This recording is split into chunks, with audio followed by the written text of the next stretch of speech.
minha gente maravilhosa, tudo certo por aí? Então chega mais que a gente tá aqui dando start em mais uma Estação Plural. E ele vai começar cheio de astral, hein? Eu tô aqui junto com a Ellen Oleri e com o Fefito para dar as boas-vindas para você e para o nosso queridíssimo convidado de hoje, Leão Lobo. Seja muito bem-vindo! Bem-vindo!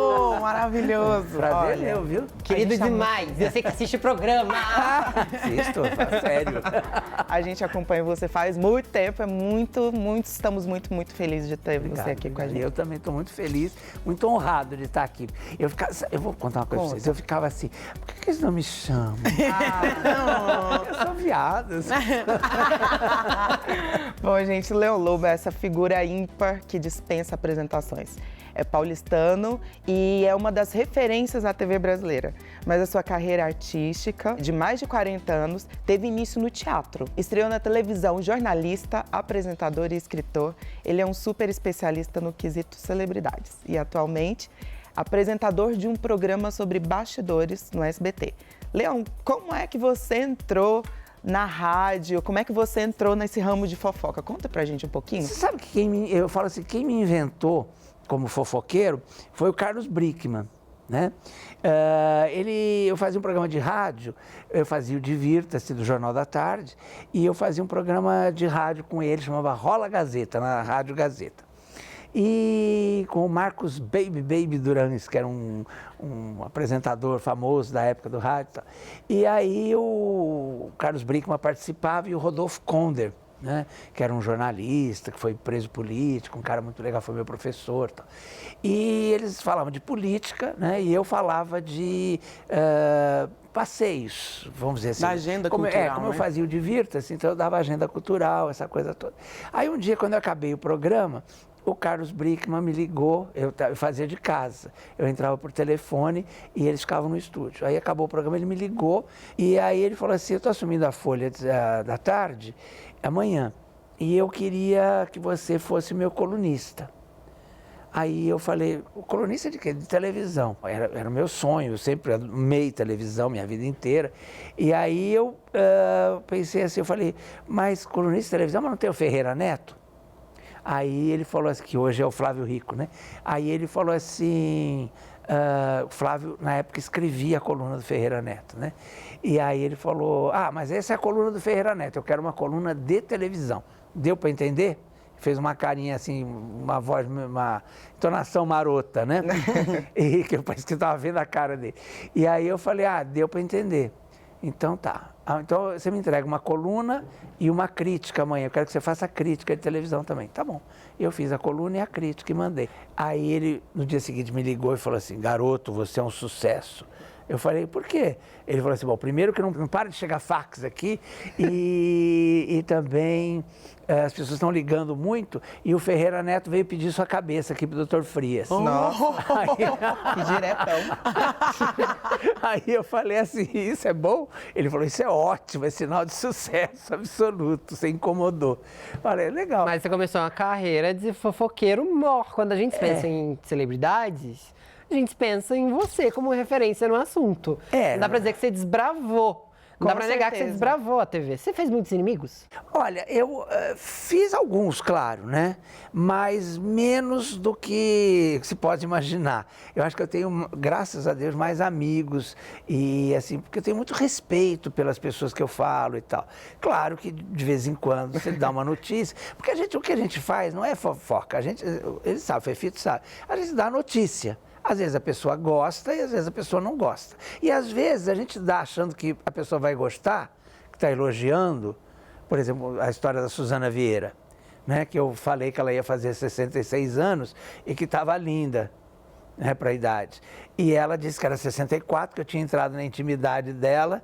Ficou chateada. Processou, no caso. E me processou, não fui nem ouvido, teve primeira, segunda e terceira instância e eu paguei R$25 mil. Na época, né, era bastante dinheiro. E não tanto, né, mas era uma coisa chata pela atitude, né? Bom, gente, que o Leão dá no que falar, a gente não tem a menor dúvida. Nem a gente e nem a Escola de Samba Paulistana, que adotou o Leão como o tema do Carnaval de 2018. E o Estação Plural foi lá acompanhar como é que tá todo esse barulho de preparativo. Vamos ver? Cansado de injustiça, tanta desigualdade, partiu defendendo a massa, buscando mais dignidade, dignidade já, com um leão dignidade já. Os temas de enredos que a escola utiliza, que nós levamos todos os anos, são sempre temas de enredos para as pessoas pensarem. Ou como foi em 2014, homofobia é crime, amai-vos uns aos outros como eu vos amei. Ou sobre as cotas universitárias, no ano que vem, 2018, para nós já esse ano, né? Já agora, já amanhã. O tema enredo da escola é uma homenagem aos nossos 20 anos, porém mesclando com agora padrinho da escola de Samba em Cima da Hora, que é o nosso querido Leão Lobo.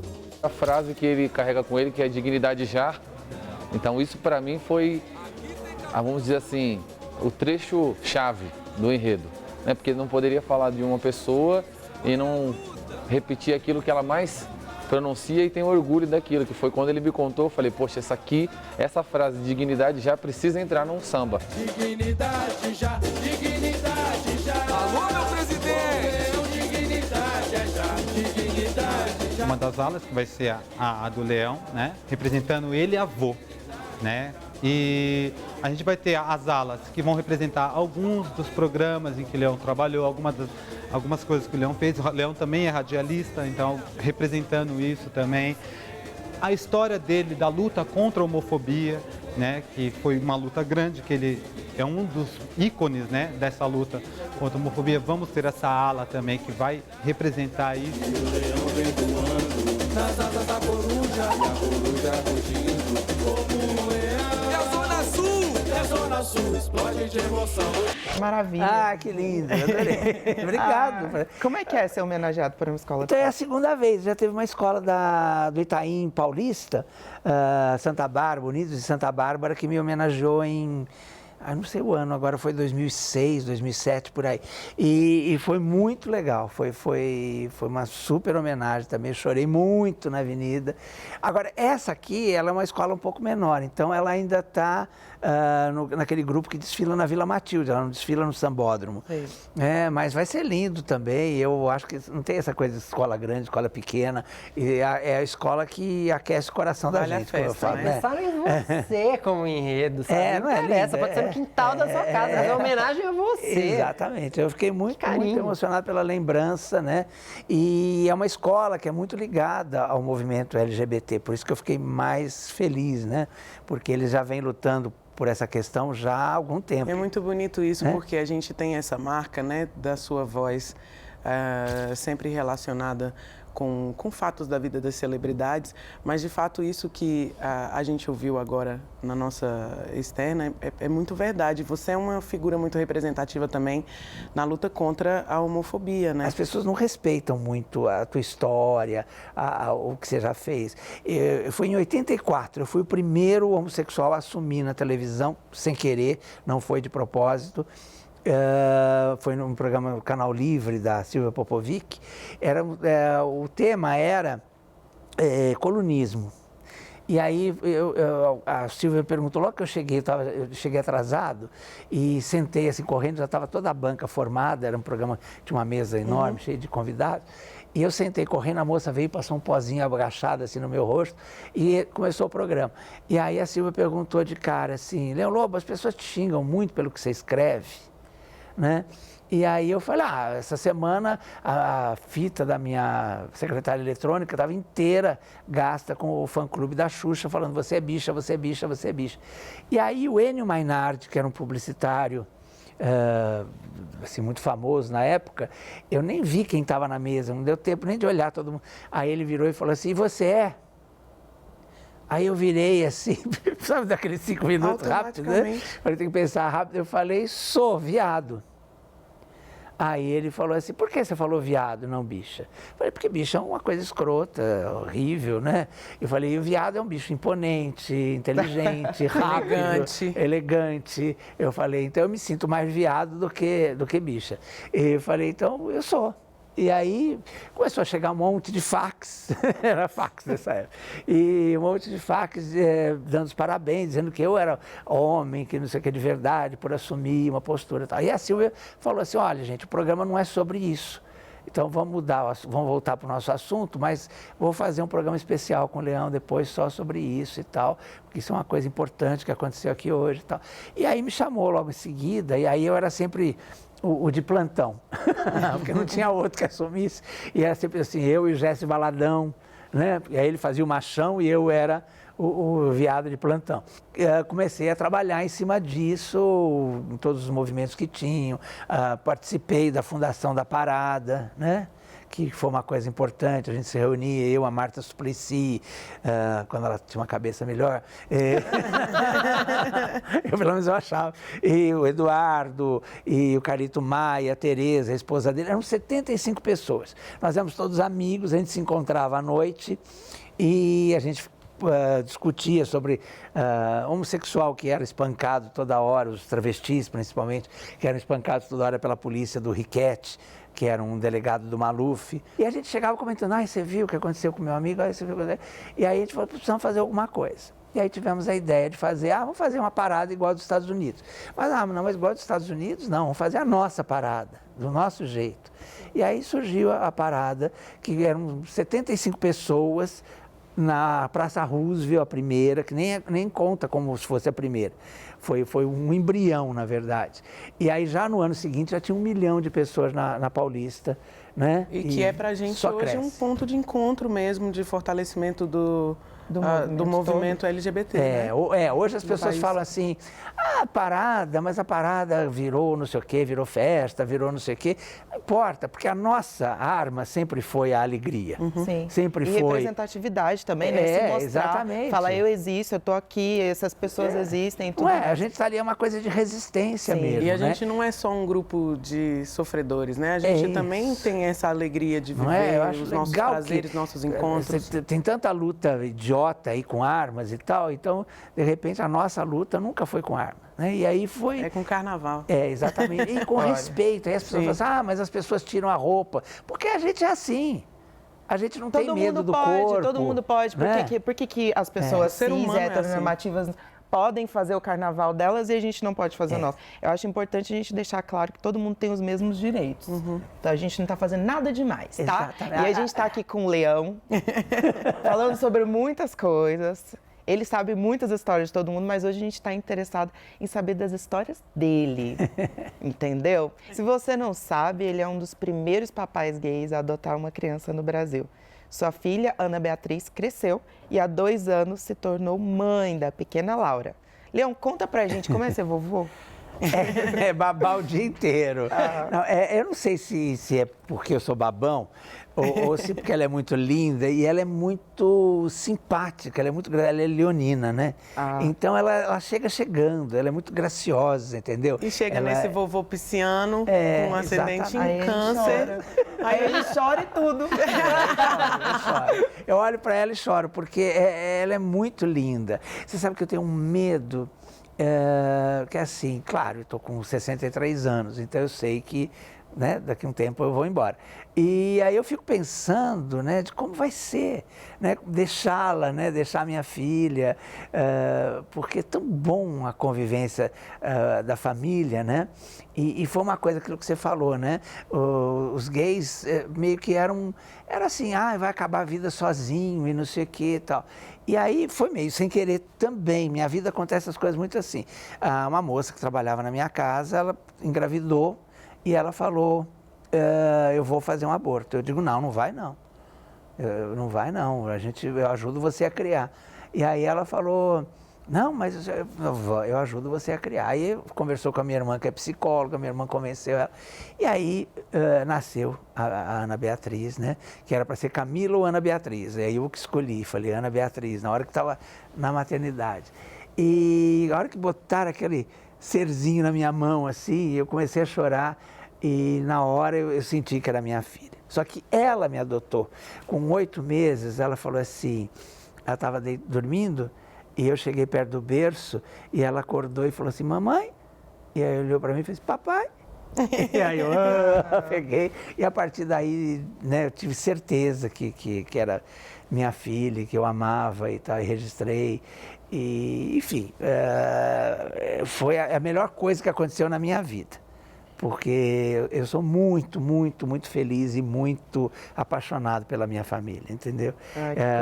É um prazer, eu adoro, por exemplo, sair da rotina. Mas eu adoro voltar para a minha rotina, para a minha família.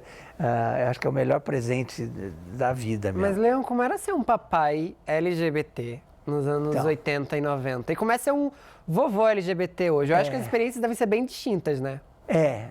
O vovô hoje está mais tranquilo tudo, né? Porque hoje existem todos os nossos movimentos, frutificaram, né? Por mais que critiquem e tal, os nossos movimentos hoje são muito mais fortes e tal, então é muito mais tranquilo hoje. Hoje é o contrário, é baba, né?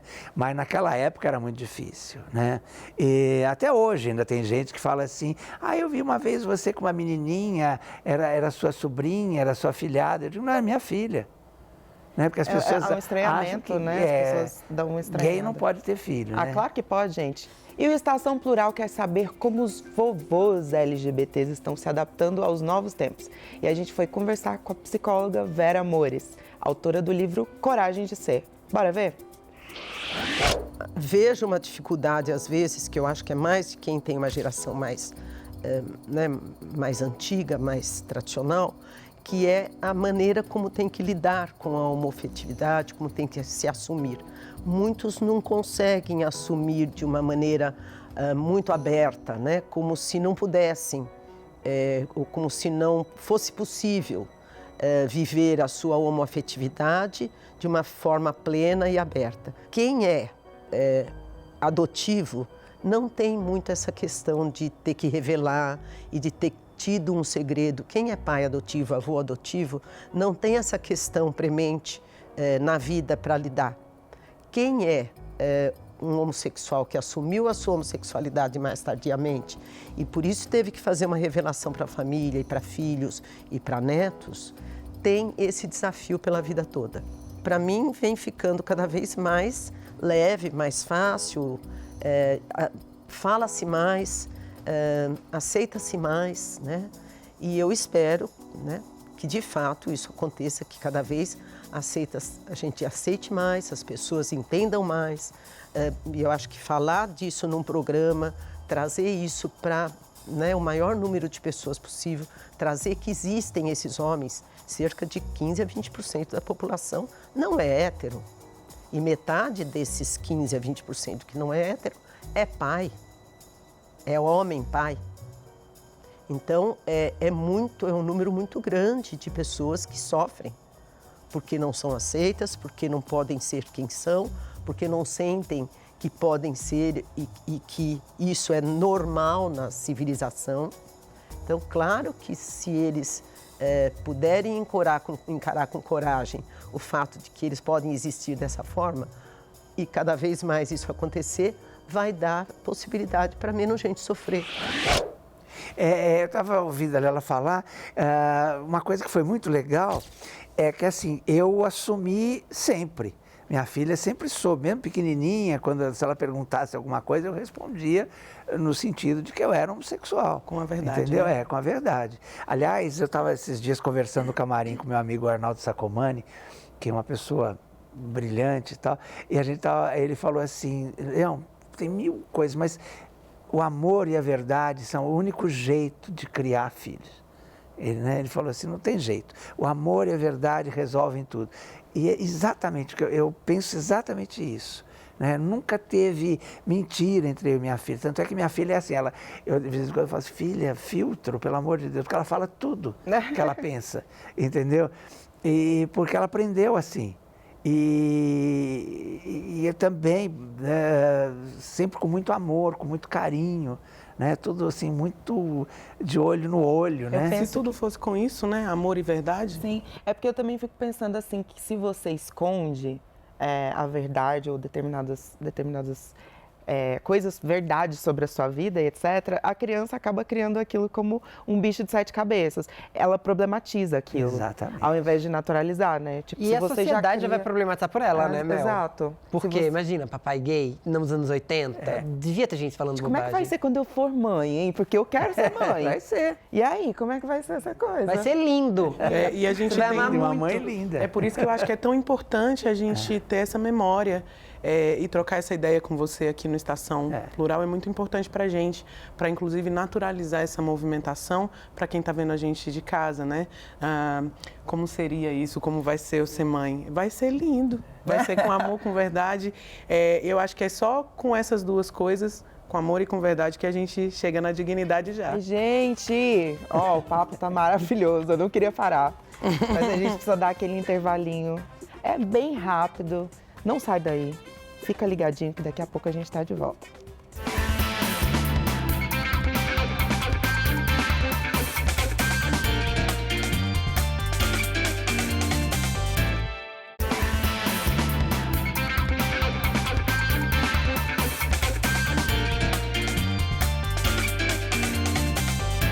Olá! E aí? A gente está de volta com um programa que colore e diversifica a sua telinha, viu? Estação Plural, que é transmitido para todo o país pela TV Brasil, pelas ondas das rádios Nacional e MEC. A gente também está na internet, você encontra a gente no Facebook, dá um logo like aqui, no site da TV Brasil ou no YouTube. Você pode mandar um sinal de fumaça também, que ó, essa energia arco-íris aqui recebe. Os programas estão todos lá na internet pra você ver, rever, curtir 2 temporadas, gente. Olha só. Eu sou o Fefito e junto com minhas belas e incríveis amigas Ellen Oléria e Mel Gonçalves, vou bater um papo nesse bloco com o Leão Lobo sobre militância. O Leão também é grande parceiro plural e militante histórico da causa LGBT. E sobre isso a gente vai conversar agora. Leão, você que é respeitado, engajado, com certeza já viu muita coisa acontecer durante sua trajetória. Não só no mundo das celebridades, não. No mundo LGBT aqui em São Paulo. Você acha que a gente teve muitas conquistas nesse tempo? Eu acho que teve muitas conquistas, né? Eu lembro sou daquele tempo do Riquete, como eu falei, do Maluf, em que as pessoas levavam porrada na rua. Aconteceu uma coisa... Chegou a apanhar? Várias vezes. Teve uma vez, fui estuprado, né, uma vez, e apanhei várias vezes na calçada, assim.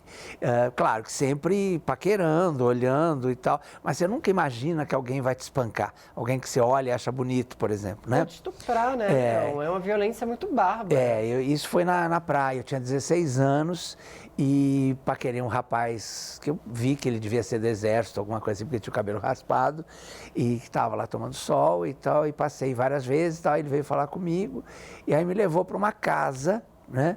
Quando chegou lá, ele fechou essa casa com um prego e tinham vários amigos lá dentro e, bom, enfiaram garrafas, você pode imaginar o que me penduraram de ponta cabeça. Foi uma coisa horrorosa que eu fiquei durante muitos anos, que eu apaguei da minha memória, assim, que eu não queria, sabe quando você não... Aí um dia veio, assim, de volta aquela coisa, aquela imagem horrível, né? Foi uma coisa bem pesada mesmo. Muito. E eu lembro que minha mãe tinha feito, era moda, um cinto de tricô.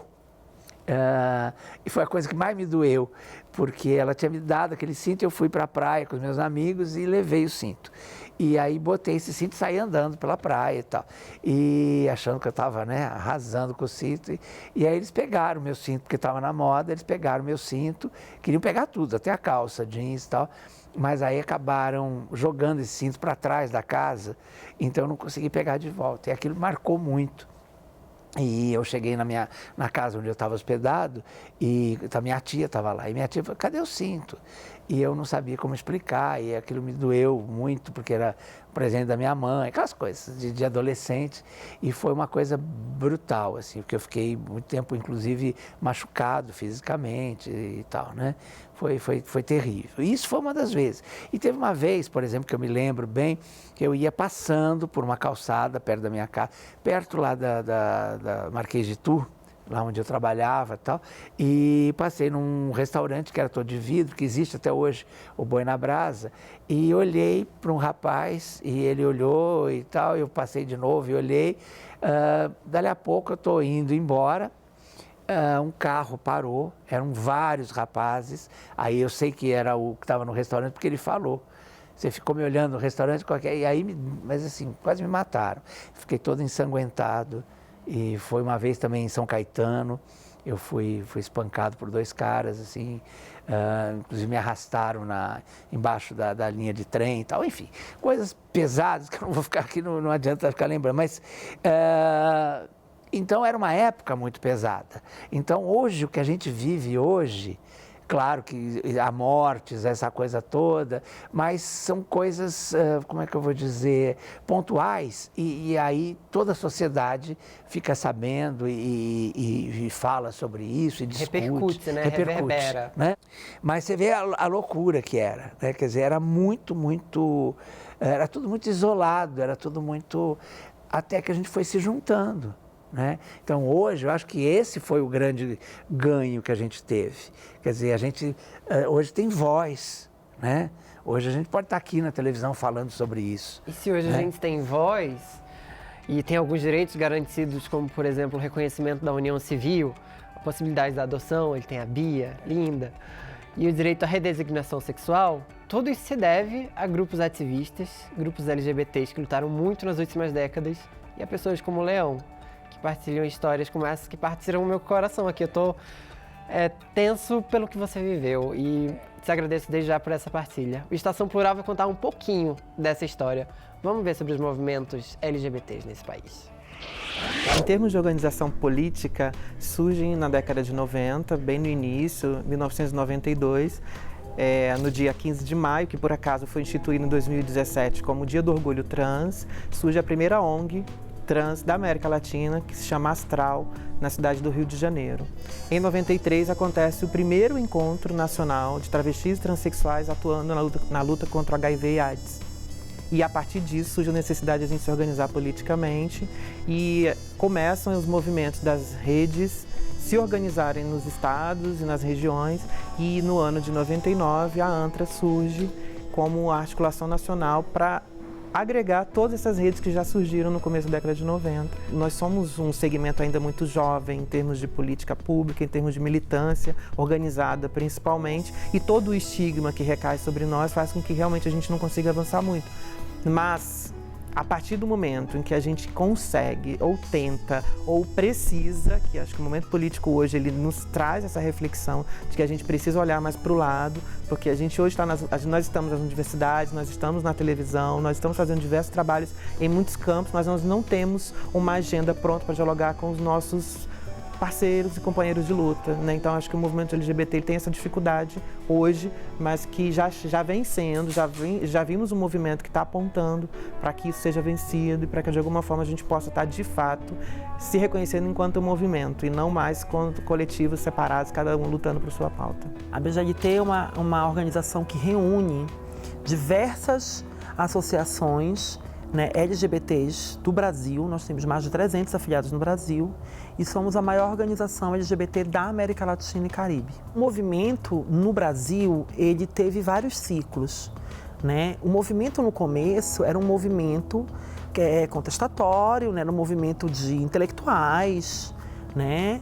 Que se reuniam em universidades, né? Que se reuniam para fazer publicações como revistas, jornais clandestinos. Com o advento, né, da epidemia da AIDS, esses grupos precisam se organizar para dar uma resposta para a sociedade que acusava essa população de ser a causa da epidemia. Por mais que os cientistas explicassem que veio do macaco, a sociedade achava que a AIDS era epidemia gay. Né? Foi assim que foi estipulada, né, nomeada. Então esses grupos começaram a se reunir dentro desse movimento, né, de luta contra a epidemia, né? O movimento LGBT deu uma contribuição, né, exemplar para esse movimento no que concerne a prevenção, né, às DST/AIDS, e aí começar a se organizar em ONGs ou associações, né? E essas associações começam a organizar manifestações públicas que são as paradas. Não é à toa que quando a gente vai para a rua, a gente vai sorrindo, a gente vai cantando, porque é o nosso jeito de ser, né? A gente sempre tira dessa dor imensa, dessa violência imensa, gás para continuar lutando. Então, é essa garra que faz o movimento LGBT viver. Essa luta por direito, ela aconteceu na medida em que as pessoas começaram a mostrar seu rosto. E porque antes elas não mostravam e também não tinham noção de direito. Elas não sabiam o que era direito, qual é meu direito. Então, assim, essa discussão de direito começa também nos anos 90, né? Que as pessoas começam a se mostrar e a dizer não ao preconceito. Não, eu não sou uma pessoa doente, sou uma pessoa normal e eu quero ser tratado como tal. É tão importante, né, que a gente tenha movimentos lutando pela criminalização da LGBTfobia, porque se já naquela época, ainda que em rescaldo de ditadura, quando já havia uma maior abertura política, mas ainda assim tempo de ditadura, a criminalização da LGBTfobia já tivesse acontecido, você não teria passado por experiências tão traumáticas como tu é. Você acha que realmente a gente tem um quadro de mudança hoje em dia? Essas violências, elas têm em menos quantidade ou é tipo um achismo, assim? Não, eu acho que a polícia militar, ela continua sendo a polícia militar, né? Infelizmente, essa polícia militar que a gente tem, ela é herdeira da época da ditadura. Então, quer dizer, na cabeça dessa gente não mudou, né? Mas hoje, aquilo que eu falei, hoje a gente tem voz, hoje a gente pode gritar, né, quando acontecem uns absurdos, como aconteceu com aquela travesti que vinha no metrô e que aí acabaram matando um outro senhor que a defendeu, né? Enfim, eu acho que hoje você pode, como teve na Avenida Paulista, aqueles meninos que foram com as lâmpadas, né, que jogaram as lâmpadas neles e tal. Eu acho que teve o professor Edson Neri, que morreu na Praça da República, que eu lembro que eu, a Marta, foi um caso marcante. O Eduardo, a Elke, nós fomos para lá e fizemos um movimento ali, né, que foram os carecas, aqueles, né, que mataram. E aí eu lembro que depois, várias vezes, inclusive na parada uma vez, uns carecas entraram e mostraram uma arma para mim e disseram aqui, ó, filho daquilo, você defendeu aquele viado, não sei o quê, entendeu? Então, quer dizer, isso foi logo depois, né? E outra vez também eu estava num bar com um amigo conversando, aí de repente chegou um grupo de rapazes e eu achei que eles iam pedir autógrafo, porque eles pararam assim, ele é um lobo. Quando eu olhei, eles mostraram o símbolo nazista e mostraram assim, nós vamos acabar com você, não sei o que, saíram correndo, marchando, assim.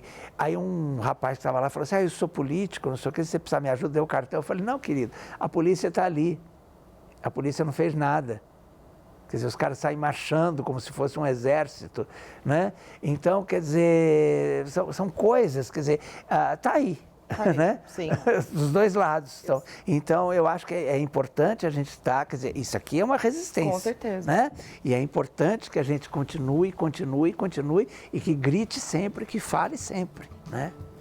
E a gente vai continuar gritando, viu, gente? Porque o movimento LGBT entrou no século XXI com visibilidade, com vozes múltiplas, com pautas bem diversificadas. As novas tecnologias da informação, viva a internet, possibilitam a formação de muita rede social de apoio. Novos coletivos mostram o quão diverso e plural podem ser os movimentos hoje. A gente vai conversar com alguns deles. Vamos conhecer? O Vote LGBT é um coletivo que surgiu em 2014, durante as eleições. Ele é um coletivo que foi composto por voluntários a partir da revista Geni. Eles fizeram uma pesquisa para uma publicação da revista Geni que era sobre a questão da dificuldade de acesso de candidaturas de mulheres e LGBTs. E eles descobriram uma série de gargalos, principalmente dentro dos próprios partidos políticos, a participação das candidaturas, a projeção dessas candidaturas. A Revolta da Lâmpada, ela surgiu de uma união voluntária de várias pessoas, de outras militâncias, que estavam já operando em outras militâncias. Marcamos uma reunião e começamos a pensar a primeira manifestação que aconteceu em 2014.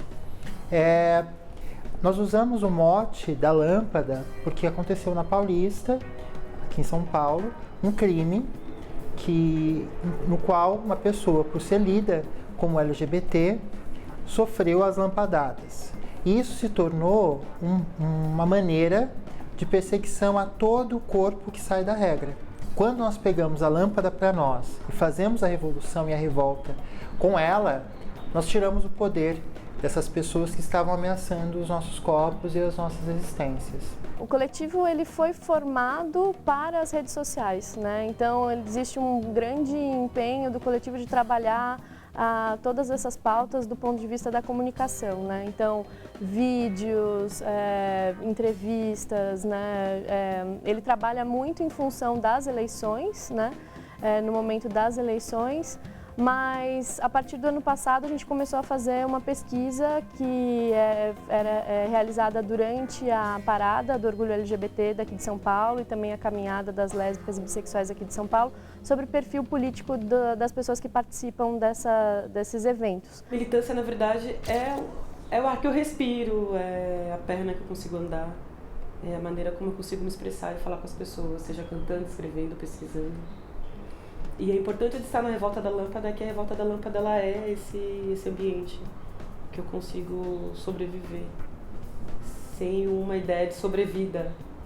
É sobrevivência porque eu estou num microsistema dentro de um sistema master.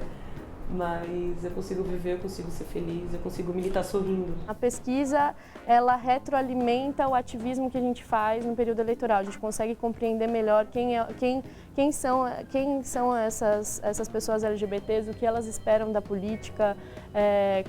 A gente conseguiu identificar a crise de representatividade na política por parte delas, né? Elas percebem isso muito fortemente, elas não se sentem representadas na política, né? Então, com base no que a gente aprende com a pesquisa, a gente retroalimenta a nossa comunicação e também planeja melhor como é que é a incidência durante as eleições. Acho que é esse movimento da gente entender qual é a luta do outro, qual é a nossa luta, que momento a gente se une, que momento a gente se separa, entender que a gente tem um inimigo em comum, assim, sabe? Que é esse estereótipo fascista mesmo, né? O religioso, misógino, sabe? Que o patriarcado junta e genocida a todos, né? Então o Brasil é o país que mais mata travestis, pessoas trans no mundo. A cada 4 pessoas mortas pela polícia, 3 são negras. Então, assim, o inimigo é o mesmo.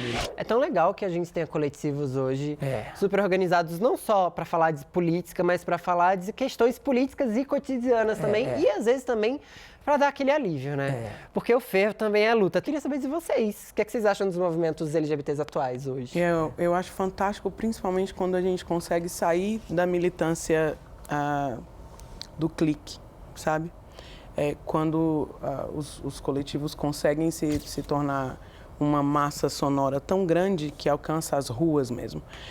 Não estou falando de ajuntamento de pessoas, não. Estou falando de gente que consegue se instrumentalizar, se formar e ocupar espaços de poder. É isso que a gente precisa, de fato.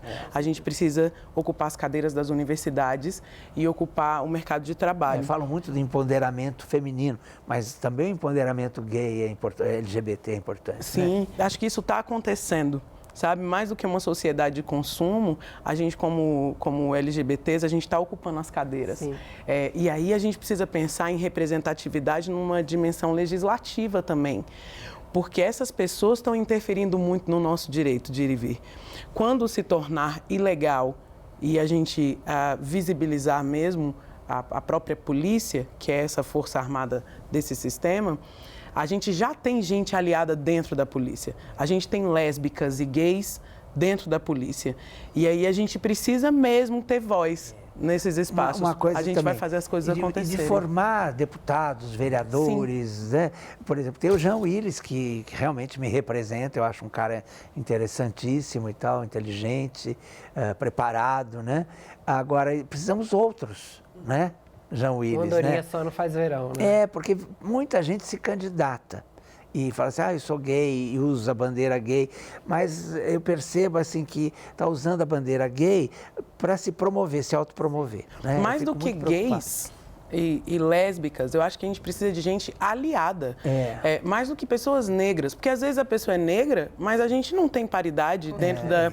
ou a pessoa não tem formação política nenhuma com esse recorte político, né?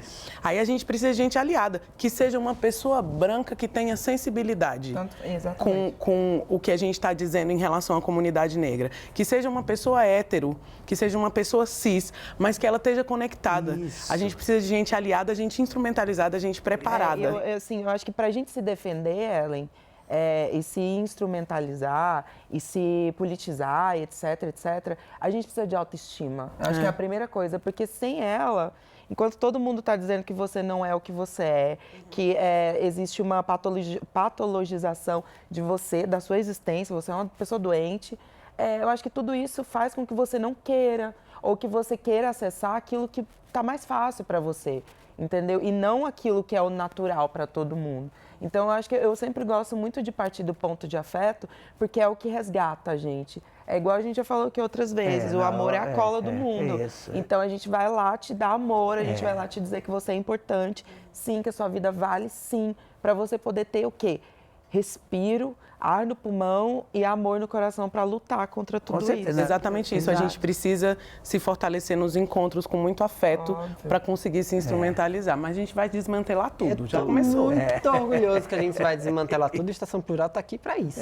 Isso. Para desmantelar um monte de coisa aí que já vai ficar para trás. Vamos desmantelar a ideia preconcebida, vamos descancelar tudo que é estrutura opressora e vamos agradecer a pessoas que fizeram parte do Grupo Somos, do GGB, do Revolta da Lâmpada, da família Stronger. E aí tem muito coletivo que a gente pode dizer. Grupo Gay da Bahia. Grupo Gay da Bahia, o GGB, que podem e fazem muito por nós. Fizeram muito por nós. Pavimentaram e vão continuar pavimentando caminho por gerações e gerações. A gente tem que agradecer. Tem que agradecer a pessoas como o Leão. E a gente vai desestruturar o Leão mais ainda, porque agora está na hora do Pajubá. Você sabe o que é Pajubá? Não. Nunca vi nem comi, eu só ouço falar. Mas você sabe o que é Pajubá? Nunca vi nem comi, eu só ouço falar. Leão Lobo, você não sabe o que é Pajubá? Estou revogando a sua carteirinha do sindicato agora! Pajubá, Leão, é basicamente, você fala Pajubá, só não sabe o que é a palavra. Pajubá é o código criado pelas travestis dos anos 70 e 80 para se comunicar. Então, Elza, Aqué, Aru, Apatá. Você já falou muito. Como é que chamava? Que tinha um que eu usava muito, a Tia Cleide. Tia Cleide. Tia Cleide era a polícia. Pois então. Tia Cleide chegou. Pois, prepare que a polícia do Estação Plural chegou. A Tia Cleide quer saber de você, se você sabe o que significa uma determinada palavra. A gente vai te dar 3 opções. No próximo bloco você responde. Então, a palavra de hoje é aquest. Não é aquest. Aquest. O que seria aquest? Aquest seria dinheiro? Aquest seria bofe, aquele boy magia hoje? Ou aquest seria ser ativo, sexualmente ativo? Não sexualmente ativo de quem transa, gente. Posição sexual mesmo. Ativo, tá? O Leão vai pensando daí, que eu vou pensando daqui. Você vai pensando aí de casa e vai twittar pra gente com a hashtag Estação Plural a sua resposta. E enquanto a gente vai pro intervalo, eu vou me levantar e vou dar um abraço bem grande no Leão, porque a partilha que ele fez nesse bloco não foi pequena. Muito obrigado por ter essas histórias. A gente volta já.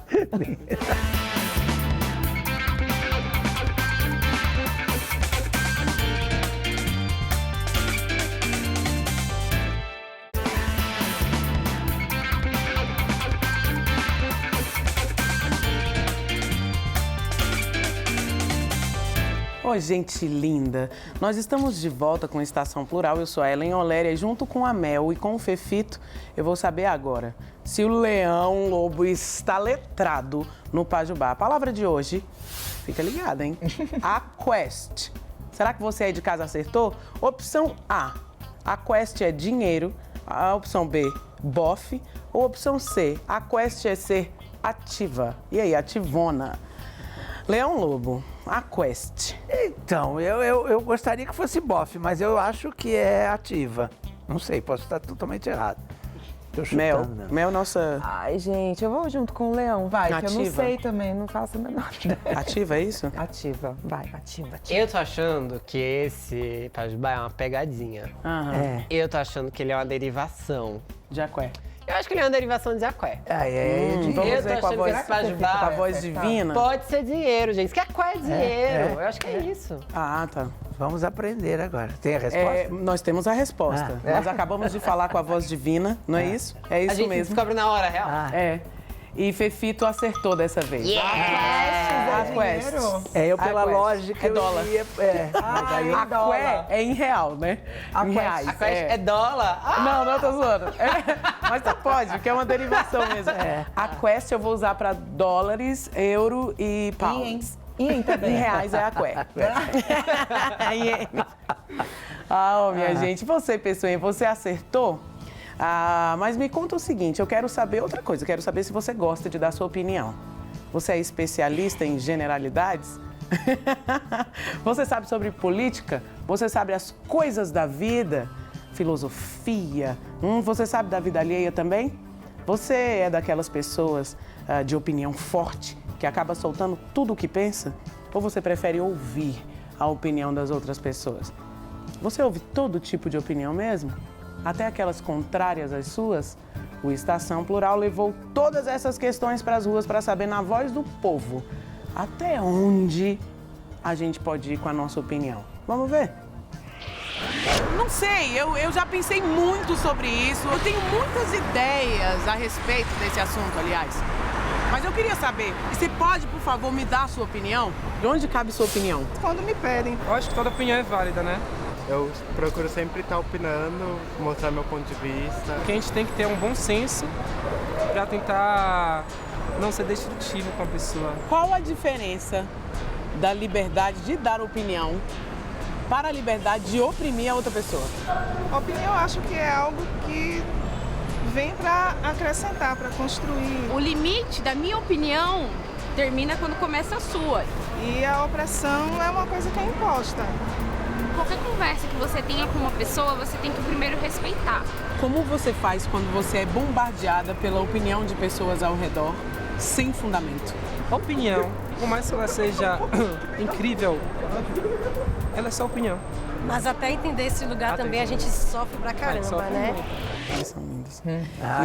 O Leão vive num limite, né? Porque no seu trabalho, você que trabalha com fatos, você se aproxima muito de um limite tênue entre o fato e uma opinião. É um equilíbrio dele. Como você faz para lidar com isso? É isso, é você ter sensibilidade, é você ter inteligência nessa hora de poder saber exatamente qual é esse limite, né?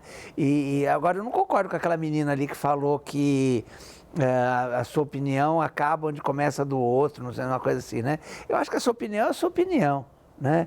Eu acho que você tem que dar sempre e não tem que se preocupar com o que o outro pensa, né? O outro vai ter a opinião dele, né? Ótimo, mas eu acho que dentro dessa frase tem umas coisas. Agora eu vou discordar de você. Fala. Mas bem de leve, na verdade. Eu acho que, de fato, a gente tem que dar nossa opinião sobre tudo, mas a gente tem que levar em consideração pequenos fatores.